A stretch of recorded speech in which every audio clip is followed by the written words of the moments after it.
Buenas tardes, mi nombre es Francisco Barros, soy estudiante de Administración de Empresas de la Universidad Autónoma del Caribe. Hoy vamos a tener una exposición acerca de los Incoterms en la materia de Derecho Internacional. Los Incoterms son unos términos establecidos por la comunidad internacional para tener un mejor manejo del transporte de las mercancías. Entonces vamos a hablar un poquito de ellos hoy. En base al material que nos deja el profesor para estudiar, podemos deducir que tenemos 13 Incoterms para trabajar en el área de transporte internacional de las mercancías. Por lo general, la mayoría de ellos se utilizan para transporte de navegación fluvial y de navegación marítima.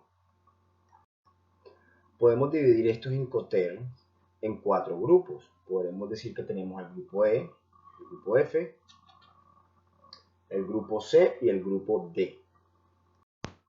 Empezaremos con el grupo E. En el grupo E tenemos el término EXW.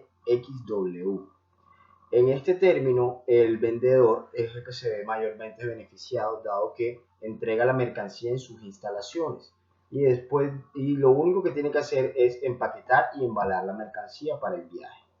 Le entregan en sus instalaciones al comprador y el comprador corre con todos los riesgos del transporte de la mercancía a lo largo del trayecto hasta llegar al puerto de importación del país al que va dirigida la mercancía.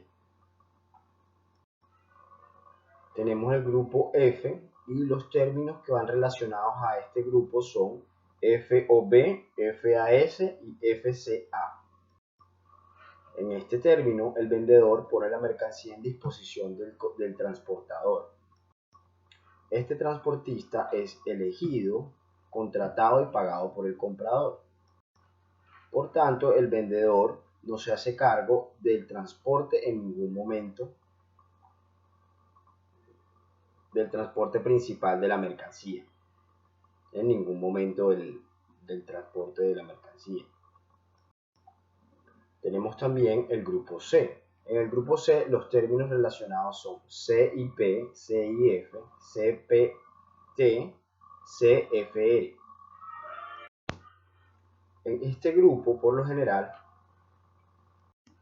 el vendedor se hace cargo de pagar el transporte principal de la mercancía.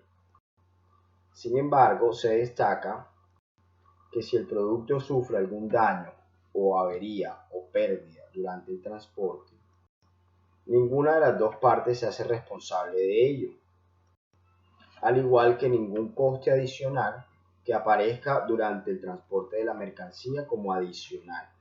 El que se hace cargo en este caso son los seguros. Por último, tenemos el grupo D.